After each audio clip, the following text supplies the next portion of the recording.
Bonjour à toutes et à tous et bienvenue dans l'épisode 4 de Aldric et vous. Avant de démarrer cet épisode, ouais, j'arrive pas à les faire aussi fréquemment que j'aimerais. Je reçois beaucoup de questions, ça me fait super plaisir d'interagir avec vous. Mais pas mal de camps d'entraînement à faire depuis ce début d'année et c'est pas super facile de se dégager du temps, mais je le fais avec grand plaisir. On démarre de suite avec une question de Nathan qui me dit raconte-nous les coulisses de la préparation du premier gala de MMA à Nice. Avec plaisir, Nathan, 25 mai à la salle Lérite, qui est une salle emblématique de Nice, qui est dans le quartier Saint-Roch.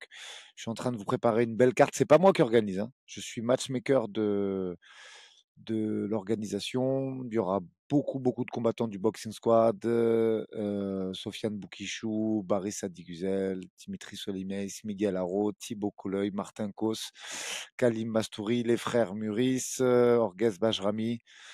Une très belle carte que je prends plaisir à mettre en place avec des adversaires qu'on est en train de choisir de façon à ce que les combats soient équilibrés et spectaculaires et bien sûr sous l'égide de la FMMAF, bien sûr, et de la Fédération française de boxe. Je peux pas en dire plus pour le moment, mais il y a pas mal de nouveautés qui vont arriver et j'espère que tout ça vous plaira énormément. Deuxième question de Jérôme Le Suisse. Erin Blankfield est-elle l'adversaire la plus difficile pour Manon? Euh, Je sais pas si on peut dire. C'est le match-up hein, qui fait le combat, comme on dit souvent sur les coach talk. Euh, Là, c'est un match-up qui laisse pas beaucoup de place au hasard. Euh, Même si tout est possible dans un combat, voilà, il y a une Blankfield qui vient pour essayer de prendre des positions et des top positions si possible. Donc, quand je parle de top position, c'est au minimum coller comme elle l'a fait contre Tayla Santos et au mieux emmener au sol et pouvoir développer un jeu de grappling avec des frappes où elle excelle, hein, bien évidemment. Euh, D'un autre côté, il y a Manon qui est, je pense, euh, pas du tout unidisciplinaire. C'est pas qu'une strikeuse, mais ça, on le découvrira euh, à la fin de ce mois de mars. Euh, voilà, je pense que c'est un combat où le scénario il est déjà plus ou moins fait. C'est une adversaire qui est à 6 victoires à l'UFC, donc qui est extrêmement dangereuse. Je pense pas qu'en termes de talent pur, ce soit la meilleure que Manon ait affrontée. Mais en tout cas, on lui a témoigné tout le respect qui lui était dû dans le cadre de cette préparation. Je le dis à chaque fois, mais c'est pas que c'est la meilleure préparation, c'est que petit à petit on augmente les steps pour pouvoir être le plus complet possible et euh, pour que Manon performe de la meilleure des façons. Ce camp d'entraînement se termine dans 3 semaines, donc il n'est pas fini, mais au moment où j'enregistre cette émission, il se passe très bien et il n'y a aucun souci de notre côté, mais par contre, il est vraiment à 100%.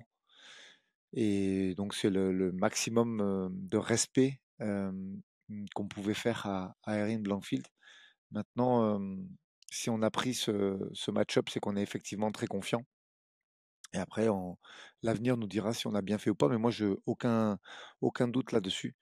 Et en tout cas, dans ce qu'elle sait faire, c'est-à-dire dans l'appréhension et dans le travail de grappling, c'est peut-être effectivement la meilleure dans ce domaine, même si Tabata Ricci et Corinne Laframboise étaient titrées mondialement en grappling.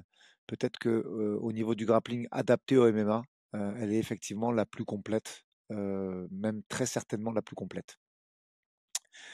Question numéro 3 de Druid Magix. Comment on aborde le côté mental de voir Manon monter dans la cage? J'ai mis ces deux questions côte à côte parce que vous avez bien compris qu'elles se suivent euh, et elles ont rapport l'une avec l'autre. Et ben en fait, c'est uniquement une question de confiance. C'est pour ça que ma précédente réponse va vous aider à comprendre celle-là. Je n'ai aucun stress ni je pense pas du tout à ce que ça se passe mal au niveau de sa santé, de son intégrité physique, parce que j'ai une confiance totale en ce qu'elle a fait pendant sa préparation et j'ai une confiance totale en ce qu'elle est capable de faire et ce qu'elle va faire le soir du combat. Donc les yeux dans les yeux, aucun stress qui se transmettrait en plus dans le vestiaire, qui se transmettrait peut-être au reste de l'équipe et en tout cas très certainement à Manon. Donc non, non, il y a une totale confiance en son investissement pendant la prépa, en sa faculté de s'investir pendant la fight week et pendant le soir du combat. Donc en fait, il n'y a aucun doute de l'avoir performé et aucun doute sur le résultat du combat et sur sa capacité à exceller au très très haut niveau. Donc franchement, je ne stresse pas du tout. J'ai un gros coup de barre à la fin du combat pour être vraiment honnête avec vous, mais pendant le combat, je ne stresse absolument pas et je suis concentré sur la performance et le peu de choses que je vais pouvoir dire pour aider Manon. Parce que vous savez, pour ceux qui m'écoutaient régulièrement, que la théorie de la télécommande PlayStation, je n'y crois absolument pas.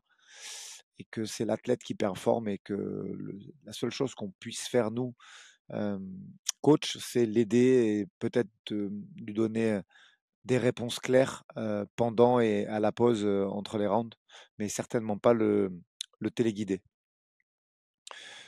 Question numéro 4 qui va être un petit peu longue. C'est pour ça que j'ai essayé de répondre assez rapidement aux trois premières. Momo 81. euh, Quelle est pour toi l'organisation numéro 1 en Europe? Et il me met top 5 à côté. Alors ça, c'est une question hyper difficile et Momo, ce que je te propose et ce que je vous propose, c'est d'essayer de réfléchir à plusieurs angles de vue. Parce que on parle souvent de ça, on dit ouais, mais le KSW, oui, mais l'Octagone, oui, mais le Cage Warrior, oui, mais le RS. C'est super compliqué parce qu'il faut comprendre. Il y a 3 points, 3 angles que je vous propose d'aborder ensemble sur la réponse à cette question.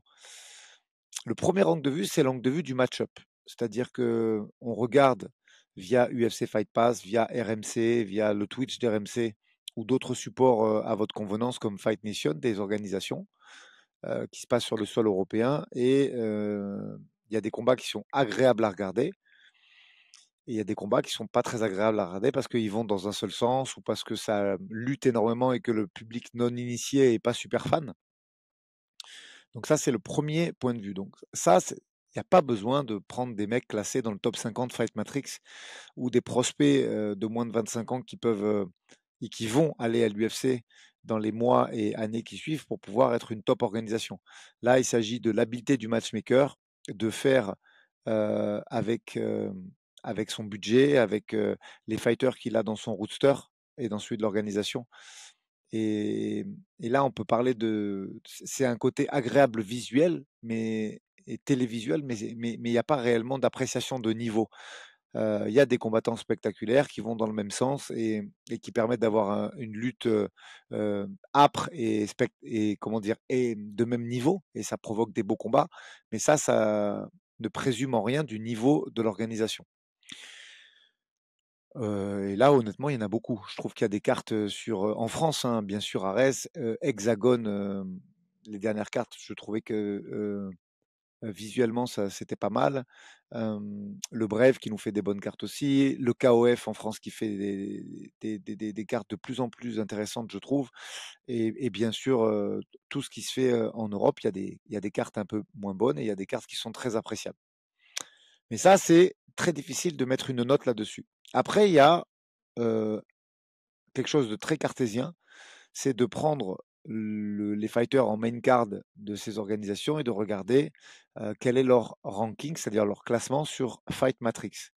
Vous savez que moi, j'aime bien Tapologie pour le référencement des fighters parce que ça permet d'avoir beaucoup de renseignements comme les combats annulés, les dépassements de poids et bien d'autres. Et je pense que c'est aujourd'hui plus complet que Sherdog.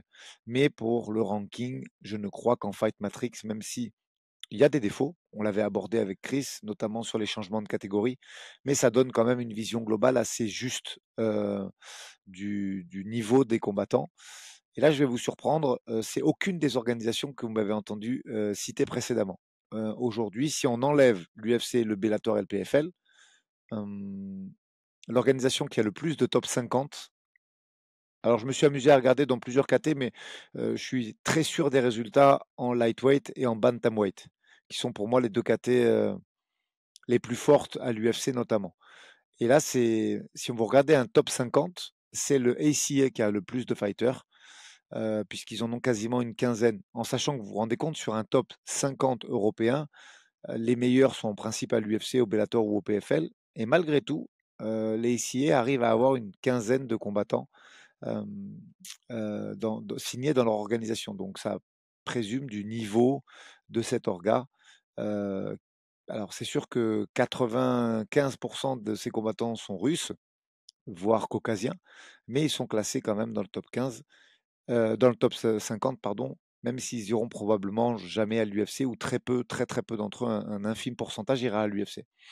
Si on continue un petit peu dans ce classement, bah, on a le KSW qui tire souvent son épingle du jeu, qui arrive à avoir entre 4 et 6-7 athlètes, si on regarde les catégories, dans ce top 50.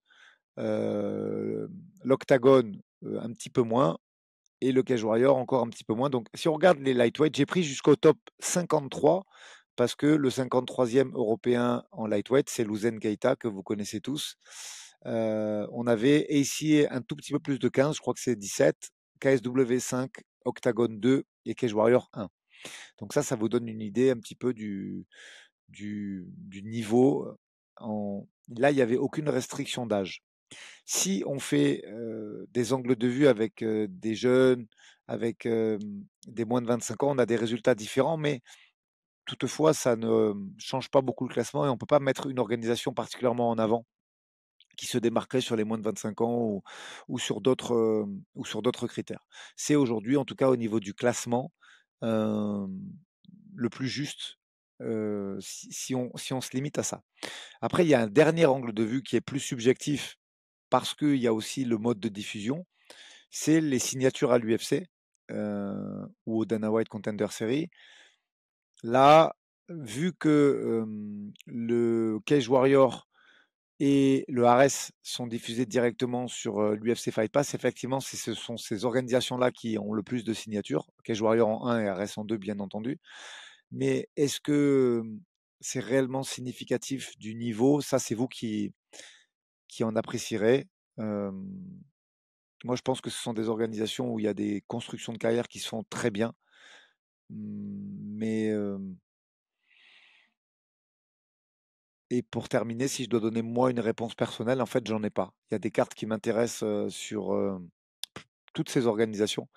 Il y a des combattants qui m'intéressent sur toutes ces organisations et je vais plus faire mon choix de ce que je vais regarder en tant que fan, hein, parce qu'en tant qu'entraîneur, je vais tout regarder. Comme ça, la réponse est clair. Mais en tant que fan, je vais plus regarder à la carte, en fait, en fonction des combattants de main card qui m'intéressent le plus, plutôt que de faire de choix typiques en disant tel ou tel orga. Voilà, donc ça, c'était pour la question numéro 4. Euh, on arrive bientôt à la fin de ce Aldric et vous. Une question un peu plus perso, mais qui touche aussi au sport, donc je trouvais intéressant de la mettre en cinquième position. C'est Christophe qui me pose cette question, qui me dit, on a vu sur Instagram que tu suivais la NBA. Oui, je la suis. Alors, je me lève pas la nuit parce que sinon, avec le MMA, ça fait trop et j'arrive plus à travailler la journée. Mais je suis ce qui se fait ce qui s'est fait la nuit, j'essaie de le regarder le matin avant d'aller à la salle. Et lui, il me demande quel est mon basketteur du moment. Sans aucune hésitation, c'est Giannis Antetokounmpo qui évolue aux Milwaukee Bucks. Je trouve. D'ailleurs, il y a un documentaire sur Amazon Prime qui relate un petit peu de sa vie, de sa draft à l'âge de 18 ans en NBA, du décès de son papa aussi, qui est une épreuve très difficile. Et voilà, pour ceux qui veulent en savoir plus sur ce joueur, il y a un super documentaire sur sa vie qui est sur Amazon Prime que je conseille à tout le monde. Je vous promets que je vais essayer de faire un cinquième épisode, en tout cas dans les semaines à venir. J'espère que j'aurai un petit peu plus de temps. Non, en fait, j'espère pas, parce que si j'ai du temps, c'est que j'ai pas de camp à préparer avec mes athlètes. Donc, égoïstement, j'espère pas du tout avoir plus de temps dans les semaines à venir, mais en tout cas, je prendrai le temps de refaire un épisode rapidement. Je vous remercie beaucoup et je vous souhaite une excellente journée. Peace à tous.